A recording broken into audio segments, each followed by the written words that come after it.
Case சிலிண்டருக்கும் தொலைபேசிக்கும் இடையே ஏற்பட்ட பிரிவினையின் விளைவினாலேயே தேசிய மக்கள் சக்தி வெற்றி பெற்றுள்ளது என ஐக்கிய மக்கள் சக்தியின் தேசிய அமைப்பாளர் திச அத்தநாயக்கா தெரிவித்துள்ளார். மேலும் ஐக்கிய மக்கள் சக்திக்குள் தற்போது நுழைந்துள்ள சிலர் சந்தர்ப்பவாதிகள் எனவும் அவர்களிடம் இருந்து கட்சியை காப்பாற்ற வேண்டும் எனவும் திச அத்தநாயக்கா தெரிவித்துள்ளார். இதற்கமைய ஐக்கிய தேசிய கட்சி மற்றும் ஐக்கிய மக்கள் சக்தி ஆகிய கட்சிகள் இணையாமல் தொடர்ந்தால் எதிர்காலத்தில் தமது தரப்புக்கு அது சவாலாகும் என்றும் அவர் தெரிவித்தார். தொடர்ந்தும் கருத்து தெரிவித்த திச அத்தநாயக்கா, இந்த ஆண்டு மக்களுக்கு இன்னல்கள் இல்லாத ஆண்டாக அமைய வேண்டும் என்பதே எங்களின் எதிர்பார்ப்பு. இந்த பொருளாதார நெருக்கடிக்கு அரசாங்கம் எப்படி விடை தேடுகிறது என்று புரியவில்லை.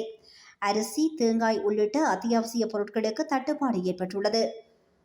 வரம் பெற்ற ஆணையை பயன்படுத்தி மக்களின் பிரச்சினைகளை தீர்க்க வேண்டும் என்று அரசாங்கம் கூறுகிறது. ஜனாதிபதியும் அரசாங்கமும் ஊடக நிகழ்ச்சியை நடாத்த முயற்சிக்கின்றனர். சில அமைச்சர்கள் ஊடகங்களை தவிர்க்கின்றனர். வரலாற்றை குறை சொல்வதில் அர்த்தம் இல்லை. ஜனாதிபதியின் சீன விஜயம் குறித்து பேசப்படுகிறது. ஐக்கிய தேசிய கட்சி மற்றும் ஐக்கிய மக்கள் சக்தி ஆகிய கட்சிகள் வெவ்வேறு பாதையில் சென்றால் அடுத்த தேர்தல்களில் வெற்றி பெறுவது மிகவும் கடினமாக அமையும்.